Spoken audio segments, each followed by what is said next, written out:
Let's take a closer look at the critical weapons driving this success for Ukraine.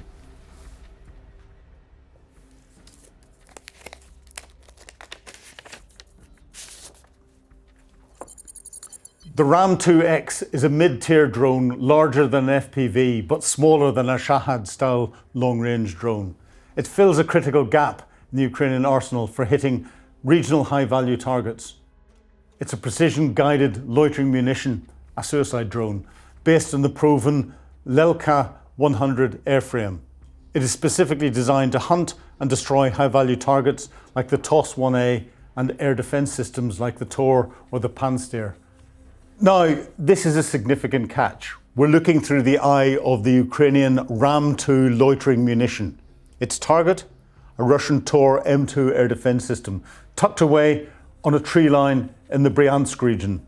A Ram-2 drone, they cost a few $1,000s, whilst the Tor M2 system costs over $25 million. The Ram-2 uses an electric motor, making it quiet and difficult to detect acoustically until it's in its final dive. With the Tor, damaging the radar array or the missile canisters effectively renders this multi-million-dollar asset a paperweight. By blinding or destroying Russian air defense nodes like Tor, Ukraine creates corridors for larger, more destructive assets to operate through, attacking Russian operational level or strategic level targets. It carries a 3-kilogram multi-purpose warhead, that's high explosive or heat, high explosive anti-tank, or a thermobaric warhead, and features target tracking technology. Once the operator locks onto a vehicle, the drone's onboard AI takes over the terminal dive, meaning even if Russian electronic warfare jams the signal in the final seconds, the drone still hits its mark. The Ram provides HIMARS-like precision at a fraction of the cost and can loiter over a target area for nearly an hour.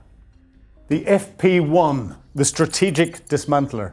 The FP1 is the workhorse of the deep strike campaign against refineries like Kosovo and the metallurgical plant like Alchevsk.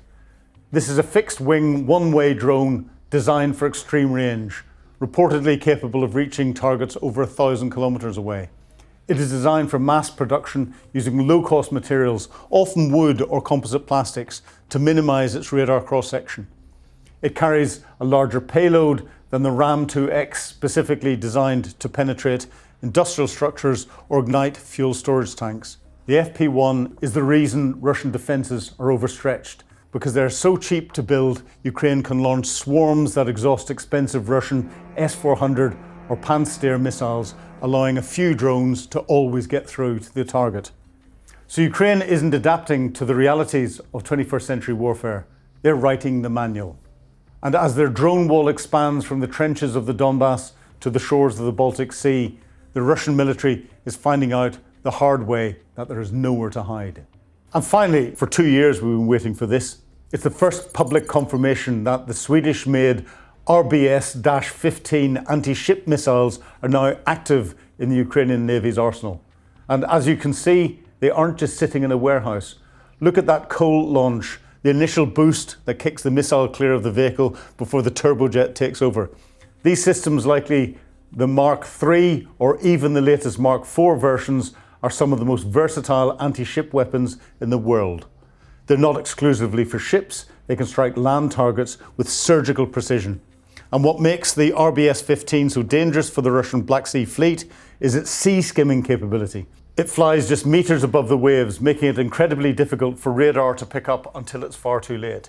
It's also built with high-end resistance to electronic jamming, Sweden's answer to Russian electronic warfare.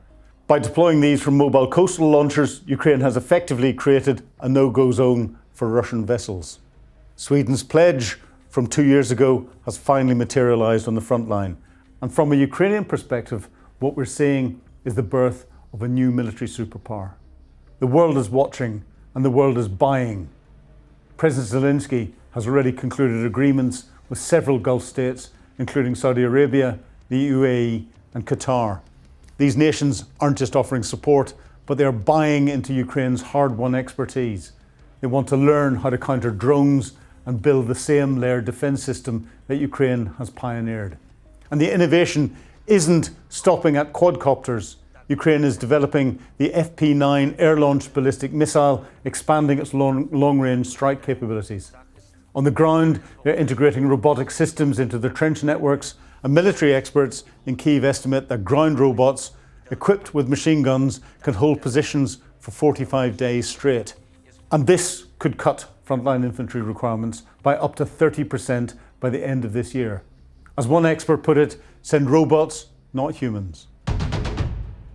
President Vladimir Zelensky, recently reported that there were over 35,000 confirmed Russian casualties along the front line. Of that number, 33,988 troops were killed or severely wounded by Ukrainian drones. They can count them because the drones have cameras. Artillery and conventional attacks accounted for just 1,300. We're witnessing a fundamental shift in how wars are fought. Ukrainian forces have turned the battlefield into a panopticon, a prison where the enemy is constantly watched and struck with terrifying precision. Defense Minister Fedorov has presented verified video documented data from across all frontline units, proving that unmanned systems are now far ahead of every other weapon combined. This isn't just about dropping grenades from a modified commercial quadcopter anymore. This is an industrialized, highly coordinated drone program. Ukraine has built a layered, system-wide defense against Russian maneuvers. By integrating reconnaissance drones with armed first-person view or FPV systems, Ukraine is systematically disrupting supply lines, stalking high-value targets, and inflicting disproportionate losses on Russian infantry. So who exactly is flying these missions? The Ukrainian military has decentralized its drone warfare, relying on highly specialized units that have become household names on the front line. Take the Birds of Magyar, for example. This unit has become legendary.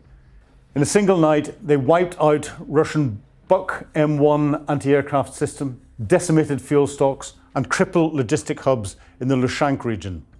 Then you have the Security Services Elite CSO-A unit, the Border Guard, the FNIX Lazars Group, and the 95th Air Assault Brigade. These aren't just rogue operators, they're highly trained pilots acting as the tip of the spear. And the frequency of their attacks is only accelerating. According to Ukraine's Commander-in-Chief, Syrsky, the number of combat sorties by drone interceptors increased by almost 55% in March compared to February. The psychological toll on the Russian military is profound. There is no sanctuary. The sky is always watching. So does this mean that the balance of power at the tactical level has shifted from in favour of the much larger Russia to the much smaller Ukraine? David versus Goliath.